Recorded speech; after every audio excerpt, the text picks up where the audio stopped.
欢迎来到游侠走罗频道。网页搜索和 AI 有什么用？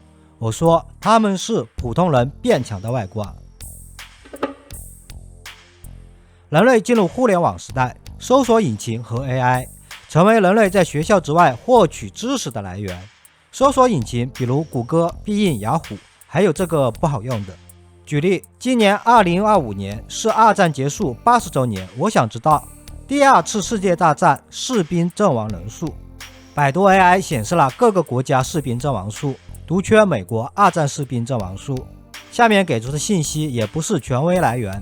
百度 AI 给出日本帝国士兵在二战中阵亡21万。百度 AI 你是智障吧？日本帝国是战胜国是吧？谷歌方面直接给出了联合国网站的权威信息，并且用高亮显示2000万战士牺牲。很明显，谷歌搜索比较有优势，能给出资料的权威来源。很久很久以前， Long, long ago. 在不可抗拒的原因下，谷歌离开了我所在的网络。为了知识和满足好奇心，科学上网是必备技能，而 AI 的兴起更使人方便获取各种知识。比如询问 OpenAI 和 XAI Gemini， 列出了各个国家二战士兵阵亡数，预估了士兵总阵亡数量。我要求资料来源，也给出了相对权威的引用，还纠正了百度 AI 的错误。日本士兵阵亡数是210万到230万。最近在 AI 领域有个热点，那就是 DeepSeek。我安装了本地版本的 DeepSeek R1， 也询问了第二次世界大战士兵阵亡数，给出了比较满意的答案。提供的资料来源也还可以。我还询问了一个敏感话题，那就是3年困难时期饥荒人数，并且 DeepSeek 告诉我中国知网有相关文章查阅。我也去查了查知网，确实有大量的文章在讨论。相对海外搜索引擎来说，百度就是渣渣。 AI 方面，百度也是渣渣。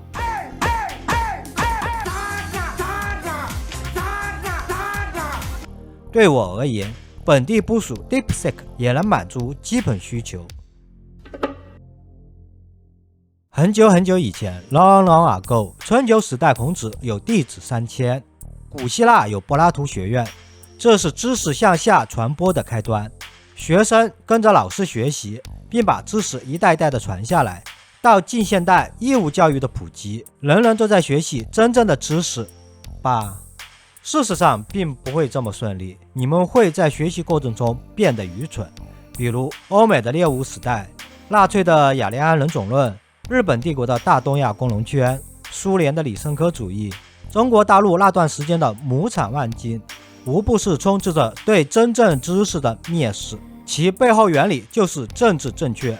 现代使普通人变强的外挂搜索引擎也迭代到 AI 时代，我们摆脱了东方古代天桥说书，西方古代游吟诗人在湖边乱造的时代了吗？哈哈，并没有。成品上有本书叫《山城番子八》，作者陈彦斌，曾任国家文化总会中部办公室执行长。介绍中说，此书有助于从庶民史开始台湾意识与情感。其中有一个章节一又证明了我是原住民后代。网上有位国文黄老师认可这个说法，乙仔是平埔族原住民称呼妈妈。查看主页确实是老师，点赞率蛮高的。带着好奇问 Gemini，AI 说这是误解，并不正确，是台湾原住民受到汉语方言、客家话和闽南话的影响。我就好奇乙仔在台湾的发音，用搜索引擎寻找到詹雅文的歌曲，1分08秒处有发音。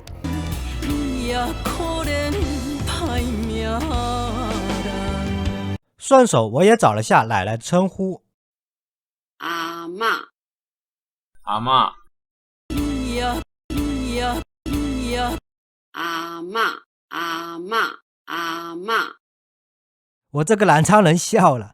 南昌市下面有新建区，新建区现在还在称呼妈妈为姨呀，称呼奶奶为妈，姨呀，姨呀，妈，阿嬷，妈。阿嬷。问题是南昌属于赣北方言，难道我也是台湾原住民后代？我爸爸妈妈不会同意的。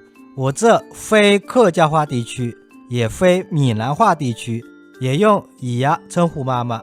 我就开始好奇心泛滥，查找到对妈妈称呼乙呀的坐标图，大部分在福建省。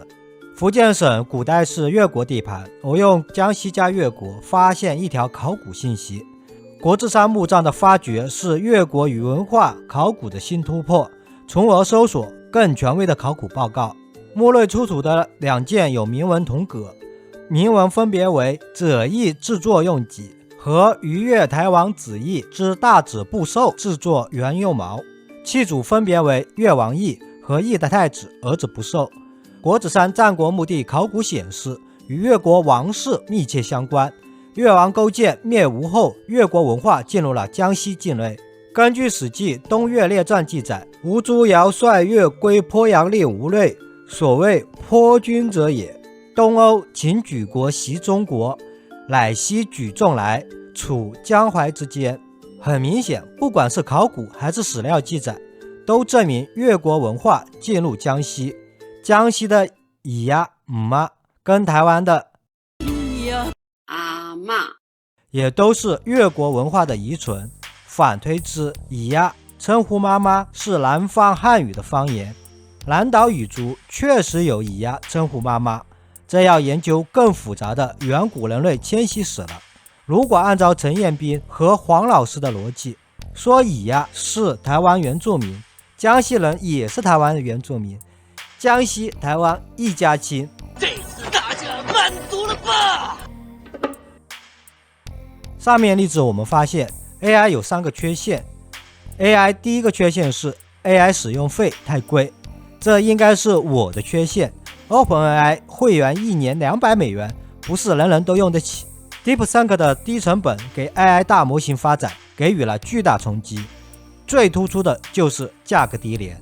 我已经在我家的电脑上安装了 L132B 模型免费体验，有人在老旧的巴卡矿机安装了 32B， 老外在树莓派上运行了英伟达的开发版套件也能安装，家里有矿的已经用上了 671B 的满血版本。我认为经过 AI 技术发展，效率提高，中小厂商会推出无锁版本的 AI， 也许会在 Steam 上实行买断制，且能本地部署的 AI 模型，就像单机游戏一样是本体。针对历史研究微调优化后，还会推出更多 DLC， 比如海战史 DLC、 空战史 DLC、 经济史 DLC、 二战史 DLC， 甚至人类性爱史 DLC。 那我一定买，这将是人类文明的知识扩散又一大进步。 AI 第2个缺陷是，现在 AI 的推理是一种拟态，在数学和程序编程等有确定答案的领域上表现十分优秀，但对答案不确定的领域来说，现在的 AI 内置知识库不够广泛，也不够深度。就算是可以联网和深度思考，也不如我们人类大脑的逻辑分析。这些领域还需人脑先行研究，然后喂给 AI 学习，也就是 AI 对人类研究进行知识蒸馏。因为知识产权的关系，经过同意给了钱就是合法，不同意不给钱就是非法。 AI 第3个缺陷就是技术怎么发展，就像这位台湾 AI 研究的嘉宾所说。那另外一点说，大家可能会对它的技术产生的效果，比方说你去问他一些比较政治敏感问题，他可能会刻意的去回答一些或规避一些事情。但以技术的人来看，其实我们比较看重他创造的 methodology 的价值，因为事实上政治敏感，只要我教会他，我想要他的答案，他其实是可以答对的。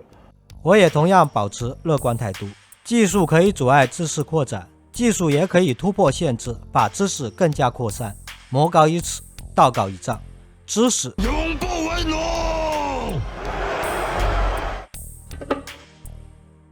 AI 对现在文科领域的作用不多，我使用下来认为能提供参考和更多的关键字。有了这些关键字，我们又可以使用其他工具，比如搜索引擎、论文网站等搜索关键字。我在制作天海勇公司预算被删影片时候，我询问了 OpenAI 和 XAI 卓环来领事生平。 OpenAI 不太行，人物对不上号，但我发现 XAI 的逻辑推理认为卓环来领事会日语。我用关键词在谷歌搜索，第一次没用搜索语法，没有找到来源。第二次使用搜索语法，限定关键词，用双引号包裹，结果出来了。我找到了前清婆罗洲的作者李展平在台湾文献发表的《卓以定感恩之旅》这篇文章。文章明确说，卓领事精通英法俄日文，还擅长踢足球和打网球。卓以定的回忆也说，卓桓来领事会5国语言，包括中文，最关键的是日语流利。这些是我常用的搜索语法，希望能给大家帮助。查小姐姐也很好用哦。熟悉使用搜索引擎和 AI 对我们普通人有什么好处呢？他们是普通人变强的外挂。举例子，八琼的小弟台湾历史专家李文成说，而罗领事等不等同于卓海来呢？首先卓海来他出生于闽东，所以语言上不可能跟罗晋福一样有办法跟这几位台湾人用他们类似的语言对话。卓桓来是闽东人，无法和台湾人类似的语言对话。理科思维面对问题分3步：拆解问题、逐条分析、解决问题。文科思维面对问题也分3步：综合因素、趋利避害、价值输出。我不是文科生，用拆解问题、逐条分析来得到答案。1. 卓桓来精通英法俄日汉，语言这个天赋可能遗传自他妈妈。帮助卓家人的柯景兴是当时的国文教师，也就是日文教师。其他台籍日本兵绝大多数日文也是过关的，确定可用日语交流。2. 婆罗洲北部分沙巴和沙捞越，沙巴以客家人最多，依次是广东人、福建人，然后是潮州人。这里的福建人指的是说闽南话。再看沙捞越是客家人最多，依次是福州人、福建人、潮州人、广东人。沙巴、沙捞越两地以方言建立华人学校，这张图很明显，当地华人学校区分出福建话就是闽南话和福州话就是闽东话。我这里还有中华民国详细记载北婆罗洲华人学校的老档案。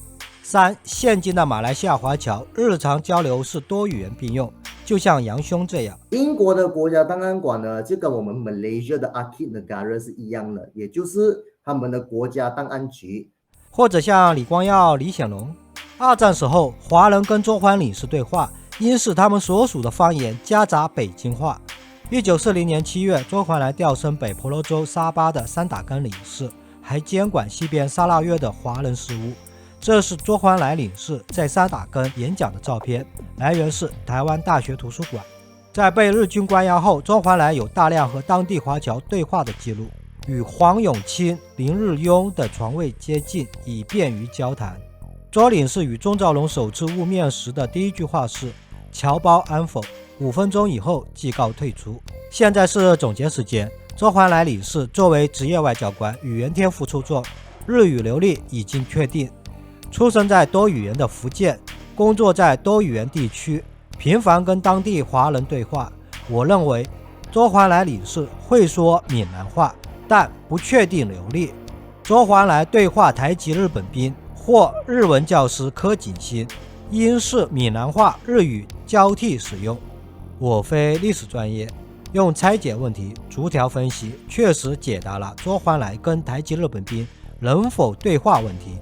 搜索引擎和 AI 只是工具，能提供资料和关键字，突破无知还是需要依靠人脑本身的好奇心和求知欲。最烂的是胡编乱造的那群人，只管造谣谋取利益，脸都不要了。但是这个频道却为了转移大量网友的怒火，写了一篇文章在误导说成是小草引发这个对立与仇恨。一个做历史的频道可以做到这样扭曲历史我觉得这个是蛮丢脸的一件事情。